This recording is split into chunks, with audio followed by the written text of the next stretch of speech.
들리시나요? 네. 안녕하세요.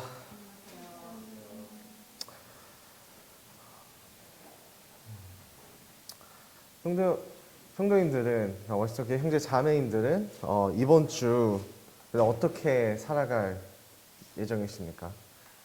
앞서 준현 형제 얘기했듯이 저는 목요일 날 새벽에 하와이를 떠나고 아마 주말을 거기서 보낼 것 같고 결혼식을 참여하고 또 하와이에서 또 이게 조금 놀러 다닐 것 같아요. 그래서 그런 계획을 우리가 갖고 있죠. 그래서 제가 성도님들한테 이번 주 어떻게 보내실 겁니까? 하루하루가 어떨 겁니까? 라고 얘기할 때 각자 다른 계획이 있을 거라 저는 생각이 듭니다. 근데 반면에 제가 그럼 영적인 면에서 성도님들의 이번 주에 계획이 어떻게 됩니까?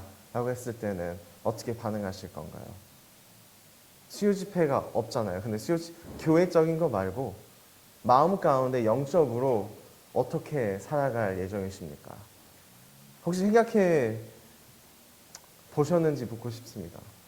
우리의 그 삶의 계획, 직장 계획, 학교 계획, 그 외에 취미 생활, 스케줄 우리가 생각하고 계획을 하지만 영적인 면에서 우리가 과연 이것을 계획하고 살고 있는지에 대한 질문을 한번 던져보려고 합니다. 그래서 이번 주 월요일부터 토요일까지 영적으로 어떻게 사실 예정이십니까? 느헤미야라는 책을 보면 이스라엘 민족이 다시 70년 그 포로 생활을 끝나 다시 예루살렘으로 돌아온 이야기가 담겨져 있습니다. 그 과정이 어땠는지. 그리고 몇 명 형제님들이 이번 연도에 느헤미야에서 그 말씀을 또 전한 걸로 알고 있습니다. 잠깐 역사를 되짚어 보면 이스라엘은 다윗 왕 때까지 잘 나가다가 솔로몬 때도 잘 나가다가 막판에 솔로몬의 죄로 인한 또 이슈가 생겼죠. 북이스라엘, 남이스라엘로 갈라졌고 그 이후에 계속 죄를 짓는 현상이 있었기 때문에 하나님께서 결국에는 모세의 율법으로 말미암아 불순종으로 인한 벌이 있어야 된다라고 했기 때문에 북이스라엘은 아스리아라는 나라에 먼저 멸망하게 되고 남이스라엘은 바벨론이라는 나라에 멸망하게 되죠. 그때 포로 생활이 시작되고 그 사이에 바벨론과 아스리아를 멸망시키고 통합한 나라가 페르시아였어요. 근데 페르시아 왕 때 그때 느헤미야 그리고 에스라를 통해서 이스라엘 민족이 다시 예루살렘으로 복귀하는, 모든 이스라엘 민족은 아니지만 작은 숫자가 복귀하는 현상이 일어납니다. 그래서 느헤미야 통해서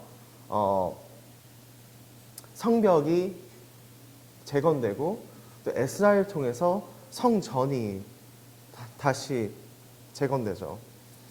그게 6장이에요. 성벽이 재건되는 장면이 6장이고 8장이 에스라가 또 백성들 앞에 하나님의 율법을 다시 공적으로 읽는 장면입니다.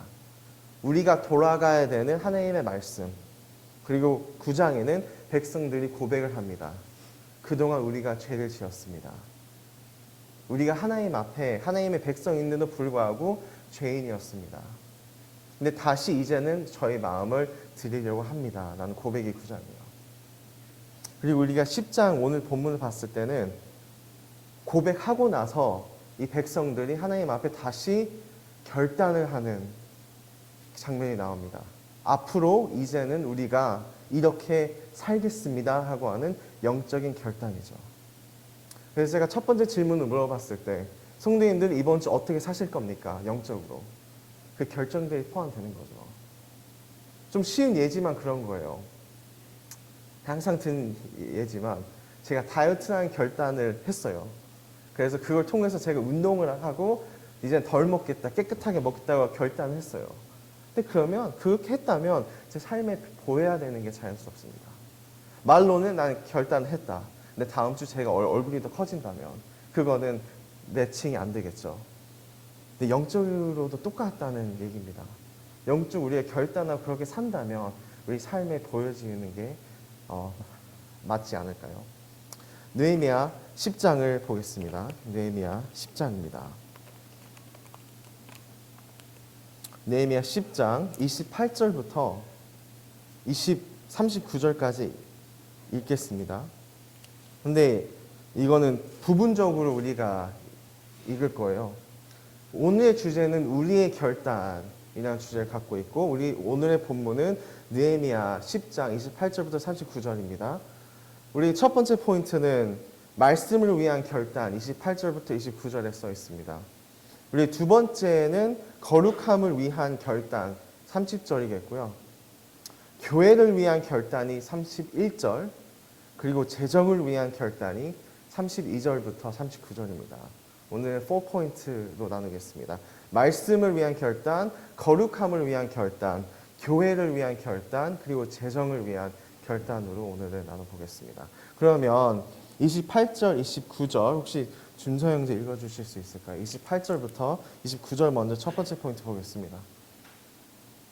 그 남은 백성과 내 사람들과 내 사람들과 무기들과 노래하는 자들과 믿는 사람들과 및 이방 사람과 절교하고 하나님의 율법을 전하는 모든 자와 그 아내와 그 자녀들 중 지식과 수명이 있는 자가 다 그 형제 개인들을 다 겉으로 맹세하기를 우리가 하나님의 종 모세로 주신 하나님의 율법을 쫓아 우리 주 여호와의 모든 규명과 규례와 율례를 지켜. 네, 감사합니다. 그럼 28절 같이 우리가 조금씩 좀 자세히 보겠습니다. 어떻게 쓰고 있죠? 이 정확히 대상이 누구죠? 근데 대상이 그냥 모든 이스라엘 백성들이라고 저자가 이렇게 쓸 수 있었어요. 그래도 의미는 똑같거든요. 28절 보면 너무나도 명확해요. 남은 백성과 제사장들과 레위 사람들과 문지길들과 노래하는 자들과 라고 딱 다 써 있거든요. 근데 왜 이렇게 딱 이렇게 나눠서 썼을까요? 자, 생각해 봅시다. 제사장들과 영적인 리더죠. 혹은 예배를 이끄는 자죠. 레위 사람들, 그들을 도우는 성전의 안에서 도우는 자죠. 그리고 문지기와 노래하는 자, 그 외에 교회를 그 성전을 섬기는 자들입니다. 그 외에 그 남은 백성들. 그래서 그 이스라엘 민족 가운데 그냥 성전에서 일하는 사람들만 이 선언을 한 것이 아니라 일하는 사람들 플러스 섬기는 사람들 플러스 모든 백성들 그리고 나중에 보면 그 모든 남편들과 모든 아내들과 모든 자녀들이라고 써 있어요. 그래서 모든 사람들이 지금 하나님 앞에 나와서 똑같은 동일한 결단을 한다는 것이죠. 그래서 어떤 결단을 했냐? 29절 보시면 그렇게 나와 있습니다. 후반부를 보시면 하나님의 율법을 쫓아 우리 여호와의 모든 계명과 규례와 율례를 지킬 것입니다. 라고 얘기했어요.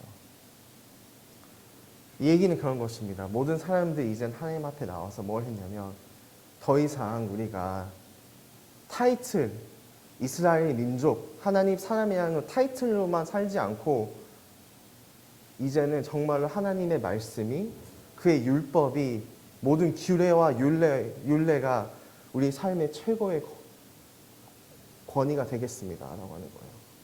그 얘기는 말씀은 그냥 우리가 듣고 매주 듣고 흘리는 것이 아니라 우리가 이제는 말씀을 듣고 우리 삶 가운데 말씀을 순종하고 우리가 그 말씀을 살아내겠다라는 그런 결단을 한 거예요.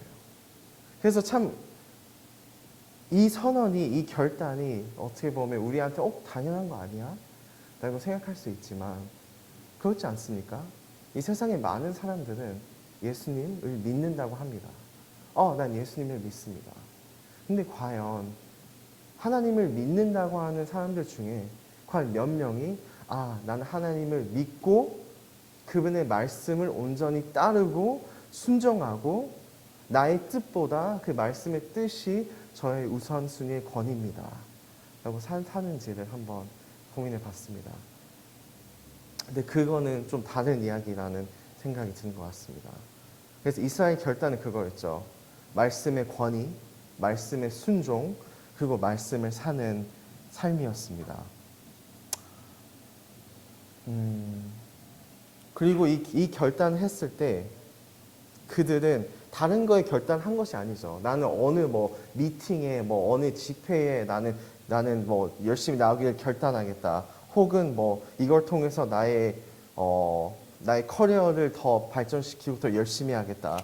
이거를 통해서 어떤 사역에 나는 더 열심히 하겠다. 그런 것이 아니라, 그런 것이 다 아니라 영적이고 좋은 것들이어도 불구하고, 근데 이스라엘 민족도 그런 거예요. 그런 걸 다 둘째치고 나의 첫 번째 우선순위는 하나님의 말씀대로 난 사는 것이다. 그게 첫 번째였습니다. 디모데후서 3장 16절 잠깐 보겠습니다. 디모데후서 3장 16절 보시면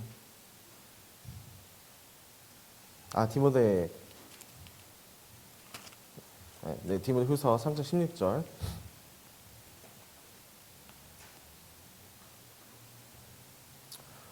모든 성경은 하나님의 감동으로 된 것으로 교훈과 책망과 바르게 함과 의로 교육하기에 유익하니 라고 써 있습니다.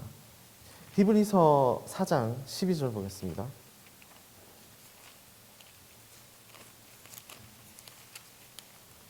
히브리서 4장 12절입니다. 하나님의 말씀은 살아있고 운동력이 있어 좌우의 날선 어떤 검보다 예리하여 혼과 영과 및 관절과 골수를 찔러 쪼개기까지 하며 또 마음의 생각과 뜻을 감찰하나니 라고 써 있습니다.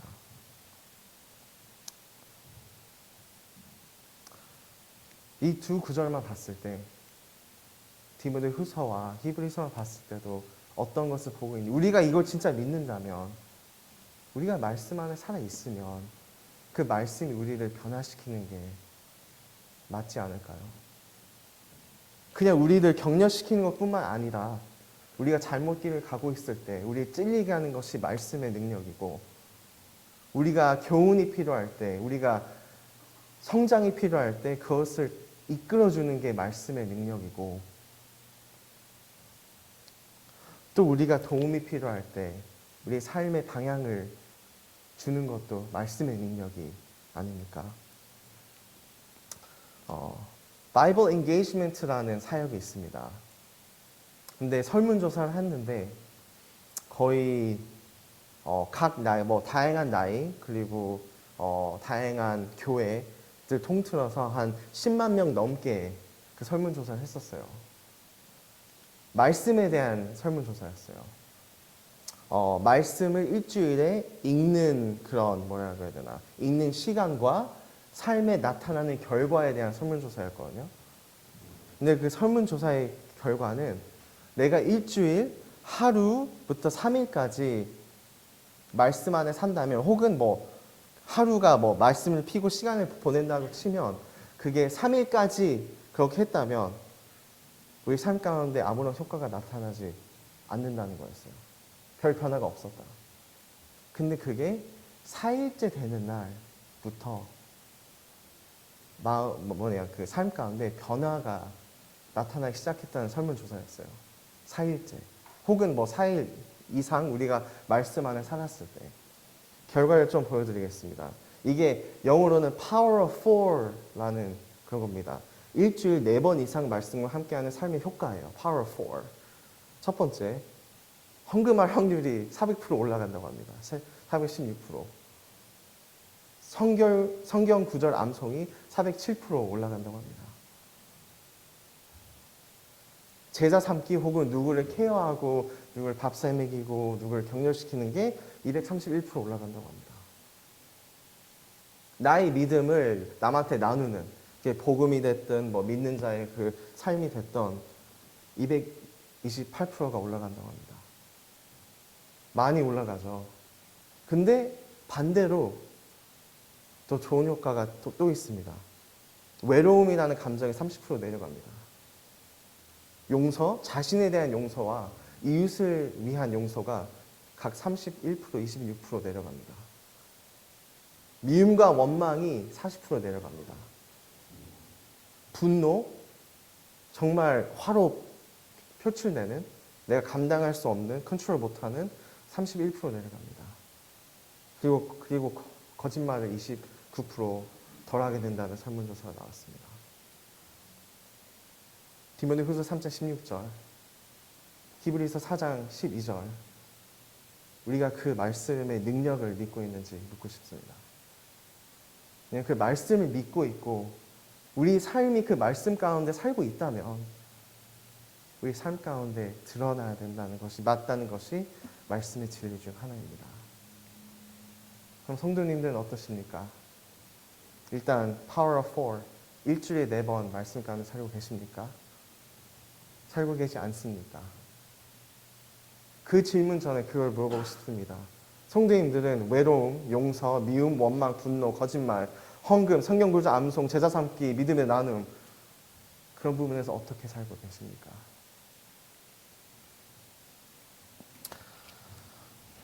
그래서 이 포인트를 마무리하면서 그 질문을 물어보겠습니다. 형제 자매인들은 예수 그리스도께서 당신을 위해서 죽으셨고 부활하셨다는 것을 믿습니까? 아마 많이들 믿을 것 같습니다. 근데 형제 자매인들은 성경을 믿고 따르는 그리스도인이십니까? 형제 자매인들은 성경을 믿고 따르고 그걸 살아내는 그리스도인이십니까? 각각 3가지 다른 질문인 것 같습니다. 부디 우리 모두 3번째이기를 바라겠습니다. 2번째 포인트 가겠습니다. 다시 느헤미야 10장을 가서 30절을 우리가 읽겠습니다. 혹시 기현 형제 혹시 30절 읽어주시겠어요?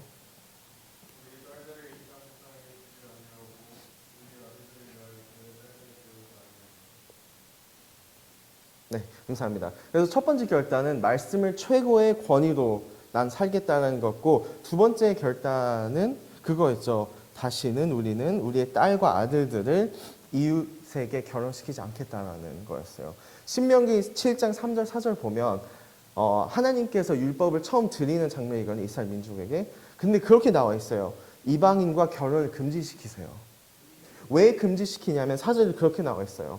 너의 마음의 시선과 마음의 중심을 하나님께로부터 돌릴 거다라고 하는 거예요. 근데 때로는 우리가 그렇게 생각하죠. 우리가 믿지 않는 자와 연애를 시작하면 때로는 처음에 그런 착각을 해요. 이게 어떤 착각이냐면 내가 이 사람을 하나님께로 돌려야겠다.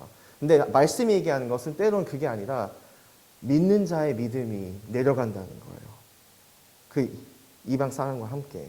그래서 하나님께서 이것을 조심하라고 하고요. 솔로몬의 예를 들게요. 이스라엘이라는 나라의 국가의 하락도 솔로몬으로부터 시작된 이유가 이방인들과 결혼부터 시작했거든요. 결혼을 통해서 어떻게 말씀이 나와 있냐면 그 여인들이 솔로몬의 시선과 마음의 중심을 하나님께로부터 돌렸다. 그렇게 나와 있습니다. 그걸 돌림으로 그때부터 하락세가 시작했고, 그때부터 하나님만 바라보던 솔로몬이 다른 신들을 예배하고 그들을 예배하기 위한 도움과 건축이 시작이 돼요.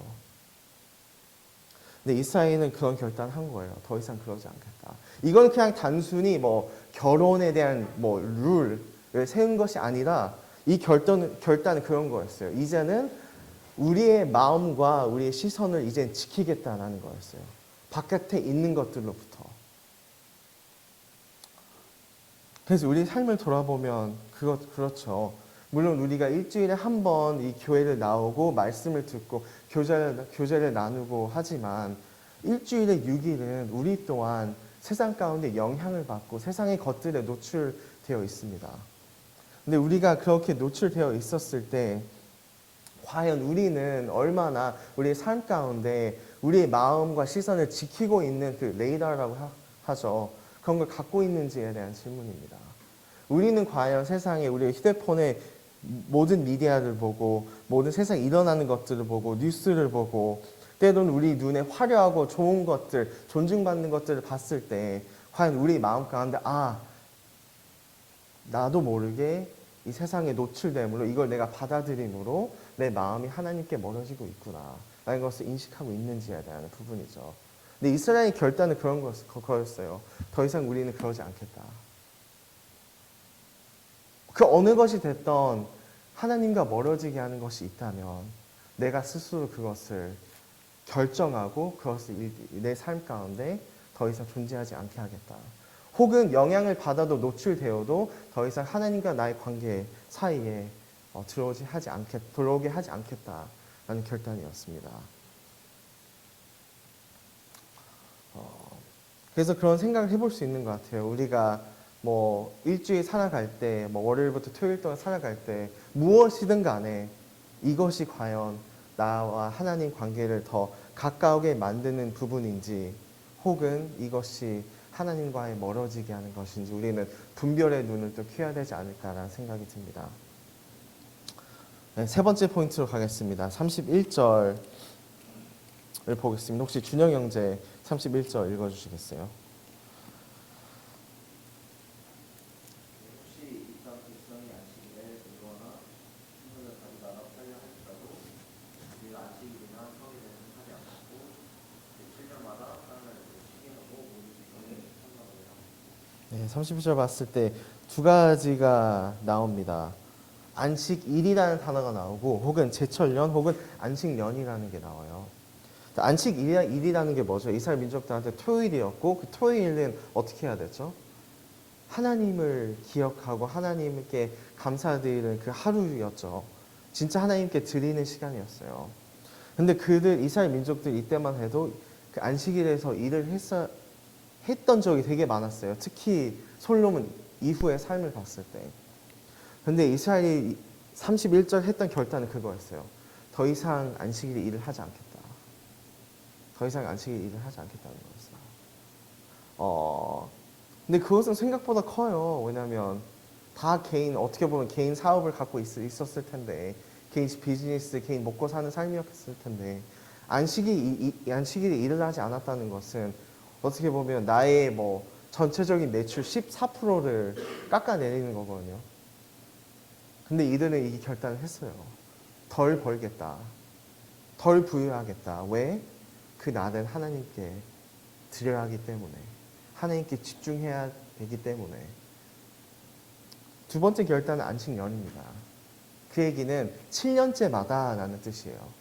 그래서 6년은 1년, 2년, 3년, 6년째, 5년, 4년째, 5년째, 6년째는 원래대로 곡식 일을 하고, 7년째는 아무것도 안 하는 거예요. 그 얘기는 그냥 아무것도 안 한 땅으로부터 곡식이 나는 대로 이스라엘은 그걸 먹고 산다는 거였거든요.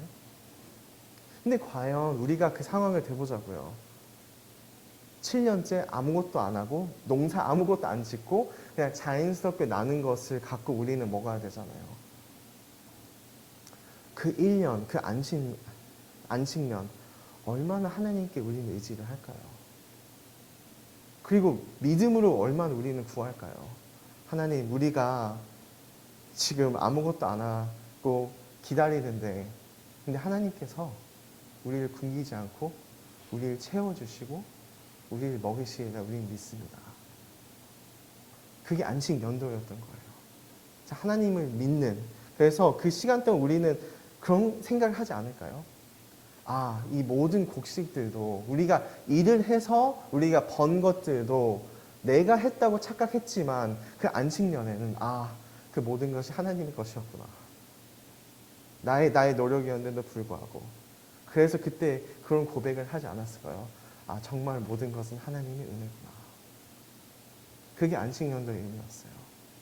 그래서 31절 이스라엘 결단은 안식일을 지킬 것, 매주의 하루는 하나님께 드릴 것, 그리고 7년마다 1년은 하나님께 의지하고 믿을 것이었어요. 이스라엘의 안식일은 우리 교회의 주일과 같습니다. 그래서 우리 또한 그리스도인으로서 참 우리 주일이 얼마나 소중한지 우리가 한번 되돌아볼 수도 있고, 우리 또한 믿는 자로서 주일만은 우리가 결단해야 될 필요가 있다는 거예요. 우선순위, 교회를 위한 시간, 하나님을 위한 시간, 그 시간을 통해서 하나님을 진정으로 예배하고 진정으로 찬송하고 진정으로 말씀을 듣고 우리가 다시 6일 동안 세상을 사는데 일주일은 주일에 와서 나의 목적은 이거구나. 나의 삶의 정체성은 이거구나.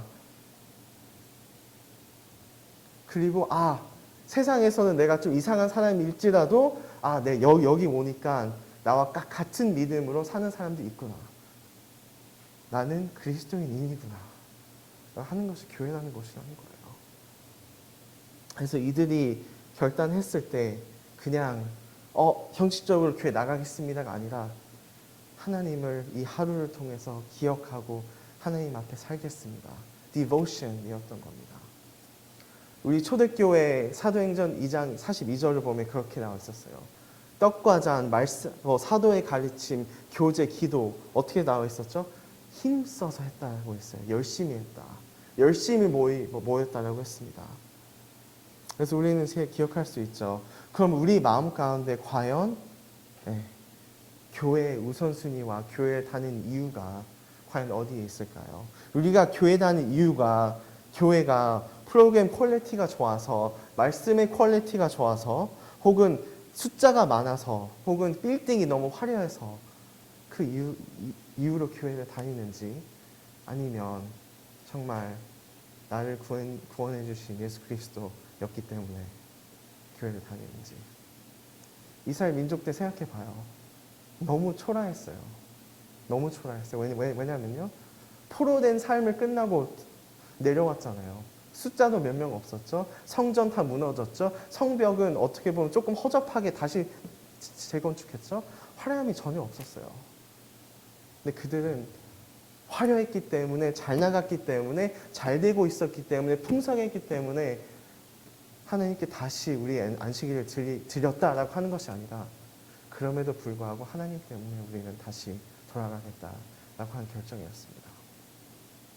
마지막 31절부터 39절을 읽겠습니다. 근데 이 부분은 긴데도 불구하고 제가 읽을게요. 근데 이게 좀 어려운 단어가 많아서 제가 실수를 많이 할 건데, 제가 읽으면서 성도님들은 혹시 반복되는 단어가 있으면 그것을 캐치해 주시고, 혹시 그것을 셀 수 있는 여유가 있으면 한번 세주세요. 32절부터 같이 우리는 읽겠습니다. 우리가 또 스스로 규례를 정하기를 해마다 각기 세겔의 3분 1에 수납하여 하나님의 전을 위하여 쓰게 하되, 곧 진설병과 항상 드리는 항상 드리는 번제와 안식일과 초하루와 정한 절기에 쓸 것과 성물과 이스라엘을 위하여 속죄자와 우리 하나님의 전을 모든 일을 위하여 쓰게 하였고, 또 우리 제사장들과 레위 사람들과 백성들이 제비를 뽑아 각 종족대로 해마다 정한 기한을 나무를 우리 하나님의 전을 드려 율법에 기록한 대로 우리 하나님의 여호와의 단에 사르게 하였고, 해마다 우리 토지 소산의 만물과 각종 과목의 첫 열매를 여호와의 전을 드리게 하였고, 또 우리의 맏 아들과 생축의 처음 난 것과 우양의 처음 난 것에 율법에 기록된 대로 우리 하나님의 전으로 가져다가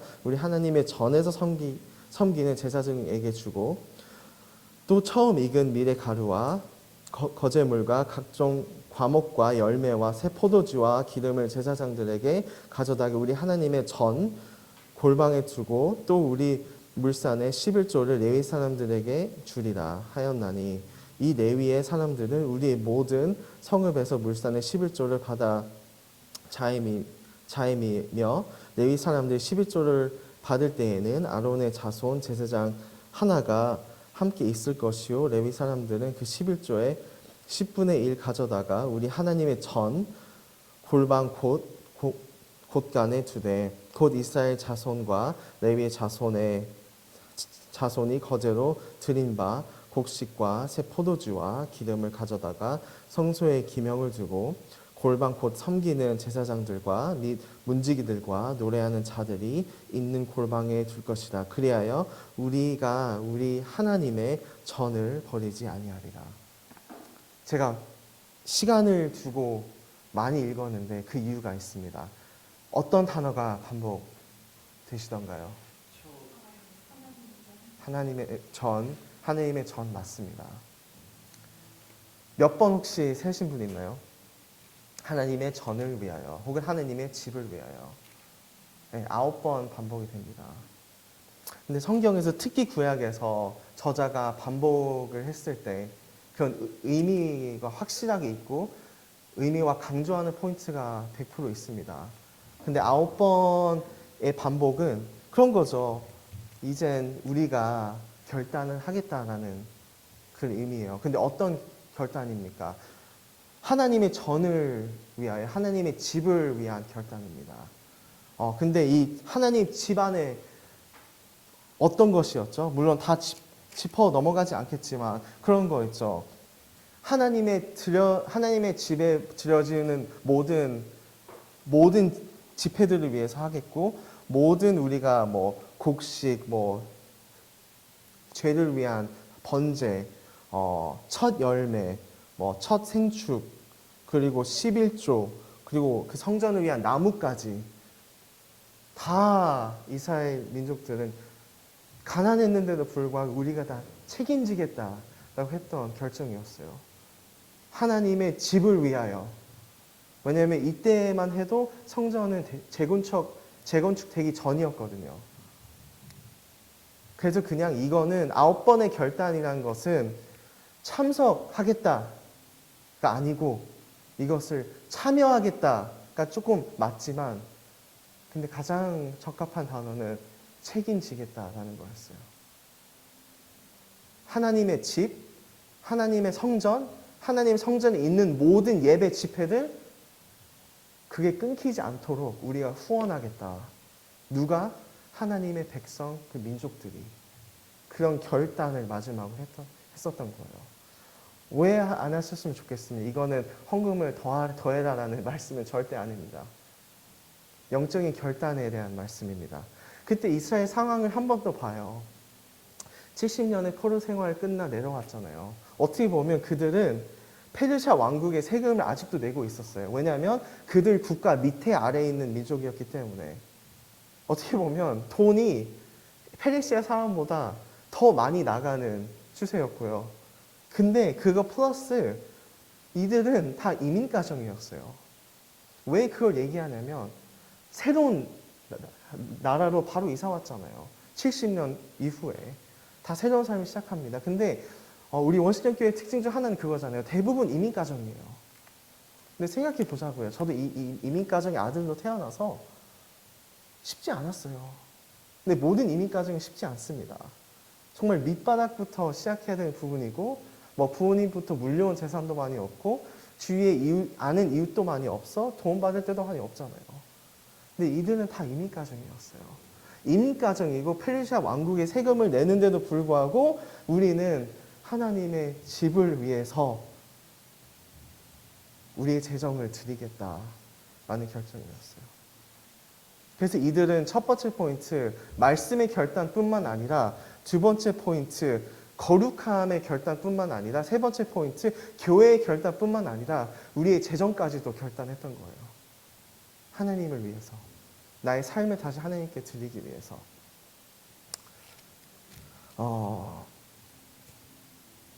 근데 우리가 이걸 봤을 때 그런 생각을 할 수 있습니다. 그들도 아마 그 생각을 할 수 있었어요. 아니, 먹고 살기도 힘든데 우리는 이민 가정인데 여기다가 더 내가 교회를 위해서 쓰고 헌신한다면 나 진짜 못 살아남는 거 아니야? 나 진짜 너무 걱정되는 부분이야. 근데 저는 항상 그럴 때마다 그런 구절이 항상 떠올라요. 이게 하나님의 나라와 그의 의를 먼저 구하라. 그리하면 너희가 필요한 모든 것들을 하나님께서 다 채우실 것이다. 그런 구절이 있잖아요. 근데 그 구절은 그냥 우리가 헌금을 더 드리라는 강요의 구절이 아니라 그럼 믿음의 결정인 거죠. 그거는 각 개인의. 그래서 그런 것들입니다. 교회 안에서 예를 들자면 내가 많이 줄 수 없어라고 하면 그런 것들이 있죠. 때로는 우리가 큰 것이 아닐지라도 어려워하는 성도가 내 눈에 밟힌다면 그들에게 조용히 가서 조금 도움이라도 준다던가 선물을 드린다던가 혹은 젊은 청년을 봤을 때 커피 한 잔이라도 대접한다던가 그런 작은 것들이 참 많이 있는 것 같습니다. 그래서 우리가 32절부터 38절을 봤을 때는 다 드리는 구절들이에요. 그렇잖아요. 이걸 드렸고 저걸 위해서 드렸고 이걸 위해서 드렸고, 근데 제가 딱 한 구절만 유독 잘 집중하고 싶은 구절이 있습니다. 그게 바로 39절입니다. 우리에게 참 중요한 교훈을 주는 것 같아요. 곧 이스라엘 자손과 레위 자손과 거제로 드린 곡식과 새 포도주와 다 얘기하고, 그 다음에 섬기는 제사장들과 및 문지기들과 노래하는 자들과 라고 딱 써 있잖아요. 또 근데 이걸 봤을 때 뭐가 떠올리는 부분이 없나요? 28절이 똑같지 않았나요? 처음 선언한 모든 사람들, 그냥 제사장들 뿐만 아니라 영적인 리더들 뿐만 아니라 섬기는 자들 뿐만 아니라 모든 사람들이 다시 한번 39절에 나와요. 근데 그걸 나오고 마지막 부분에 어떻게 써 있냐면 32절부터 8절을 드리는 부분이었지만 39절은 그렇게 나와 있어요. 그리하여 우리가 우리의 하나님의 전을 버리지 아니하리라. 라는 뜻이 떠요. 쉽게 말하자면 드리는 것뿐만 아니라 우리는 하나님 집을 위하여 이제 더 이상 소홀히 하지 않겠다라는 선언이었어요. 저는 개인적으로 오늘 본문을 봤을 때 이게 가장 멋있는 구절 같아요. 더 이상 소홀히 하지 않겠다. 더 이상 하나님의 성전을 살 가운데 버리지 않겠다라는 부분이었습니다.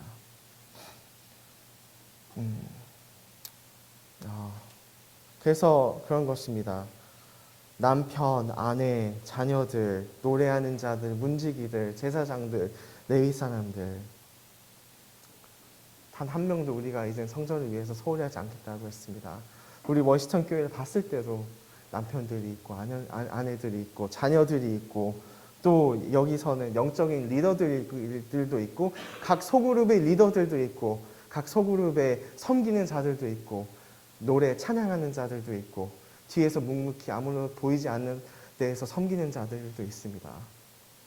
근데 부디 우리 워시턴 교회 또한 이 워시턴 교회 우리 섬긴 재정을 봤을 때 다 한 목소리 하나님 앞에 우리는 더 이상 하나님의 교회를 소홀히 하지 않겠다라는 결단과 고백을 하면 어떨까 하는 생각이 들었습니다. 그래서 결론은 그겁니다. 결론은 말씀을 우리의 삶의 최고의 권위로 세상과 사탄으로부터 우리의 믿음과 시선을 지키며 주일과 주님을 사랑하고 마음으로 인한 교회 재정과 섬김을 소홀하지 말고 매일 하나님께 우리의 삶을 새롭게 드리자. 그래서 우리는 오늘 우리의 결단이라는 주제를 봤습니다. 느헤미야 10장 29절부터 38절을 봤고요. 첫 번째, 이스라엘 민족이 했던, 그리고 우리가 교회 이제 그리스도인으로서 어떻게 보면 해야 되는 것들, 말씀을 위한 결단, 거룩함을 위한 결단, 교회를 위한 결단, 재정을 위한 결단입니다. 그래서 다시 한번 물어보겠습니다. 이번 한 주 어떻게 살아내실 겁니까? 저는 하와이를 가고요.